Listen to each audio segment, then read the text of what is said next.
last night there were upsets. Now, the first thing is UConn kicked the crap out of San Diego State. Illinois, the final score was not indicative, but Illinois handled Iowa State, really tip to finish. Sets up, which is going to be a great Elite Eight out in Boston. But Alabama upsets North Carolina. And Charles Barkley, of course, who's an Auburn alum, said he didn't think they had the grit or the thickness or toughness to beat Carolina. They were too frail. Here's Alabama having a message for Barkley after the game. Grant stepped up. We were able to guard Bacot a little better one-on-one. Charles Barkley called us frail. I don't think he was frail tonight. He showed up tonight. But, yeah, they stepped up big in the second half. Yeah, Charles Barkley's not wrong, by the way. And I would guess that Barkley, he was at the Alabama-Auburn game in Auburn. And I was at the Alabama-Auburn game in Tuscaloosa. And in both of those games, now Alabama won the game at home. But in both those games, Janai Broome, who's the center for Auburn, just kicked the crap out of Grant Nelson. And Alabama just does not have very good interior defense. The guy, Grant Nelson, that's the mustached white guy, right? Who everybody's like, who is this dude? He's in basketball. Everyone knew who he was because he played at North Dakota State, and there's these highlight film dunks and ball handling, and he transferred in there through the portal for this season. But he'd been playing center, and he's just not guys that can score and guys that are tough and gritty inside. They just beat the crap out of him. And I think that's what we thought Armando Bacot would do. Bacot's been at North Carolina forever. And I credit Nate Oates for finding different ways based upon personnel to attack Bacot with Grant Nelson on the perimeter or, whoever they wanted to go at defensively, kind of NBA style, go at a mismatch, and they did so as well. It's a coaching win. A coaching win. It's like, how at the end of the game, everyone's questioning this Jalen Withers open three-point shot with like a minute and 5 to go in the game. Do you remember the shot, Jay Stu? I remember far too well. Full disclosure, I had a lot on the line last night. I put all my eggs in one basket for UNC, so I was following every millisecond of that game. And after the Bacot dunk, I think the Withers three-point miss haunted my sleep more than ever. Okay, so the big question would be, well, there's two questions. One, why was he in? And then two, why did he shoot the ball? So the first part is, why was he in? Well, Alabama wasn't guarding Elliot Cadeau, right? By not guarding, and we saw it, remember last year in the women's Final Four, they were like, oh, it's so disrespectful to not guard somebody. Like they do in the college game all the time. I know, that's how people guarded me. And Cadeau, first two shots of the game, he knocks it down, and you're like, man, they got to start guarding him, and they didn't. And then late in the first half, he shot an air ball, and that shook him. Shook him.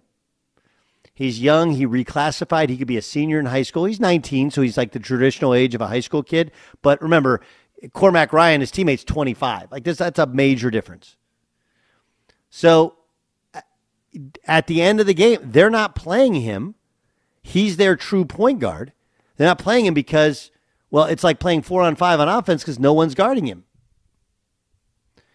So what happens is, well, you can't run your offense nearly as well because R.J. Davis, who's your two guard, is now playing the point. And as we saw last year, he's not nearly as effective when he has to play that way. Then they have a kid, Peyton Wojcik, who's a transfer from Harvard, who's a shooter, but they'd taken him out of the game because Alabama was going at him defensively. So Withers, who's 6'7", great athlete, going to be a good player, was in the game because of defense, and he helped their matchups.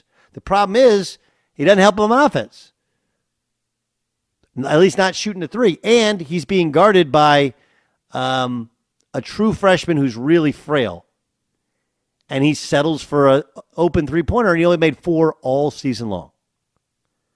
So the flaw is in, hey, they're attacking you with mismatches. You got to attack them with mismatches. And you can call a timeout.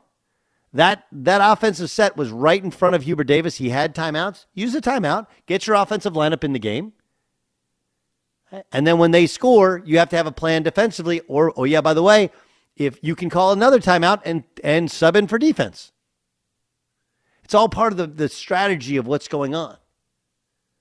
But, in the last minute of the game, they had that shot, and then they had a shot clock violation. Meanwhile, his point guard's sitting next to him, and he's got timeouts in his back pocket. Sorry, that's coaching. I understand it's not, and Jalen Withers had made shots going back last year at Louisville, although they were games that didn't matter because they lost almost all of them. But the point was more, he's not a terrible shooter. That's just not his role on this team. It hasn't been his role this year. And at the end of the game, your role should be established. You should know not to take that shot. But the other part to it is, at any time that last minute, call a timeout, get your point guard in the game, and run a play. And you have to run a play and have a series of plays set up for, if they're not guarding your point guard, what you're going to do, how you're going to utilize him.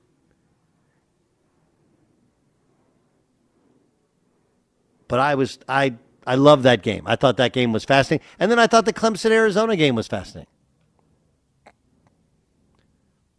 And Clemson, Arizona, they have Caleb Love, who used to be at North Carolina, and his shot selection and selfishness is what really irritated Carolina fans and some of his Carolina teammates. And yet then, R.J. Davis, who was his backcourt mate, had kind of a similar game of his own.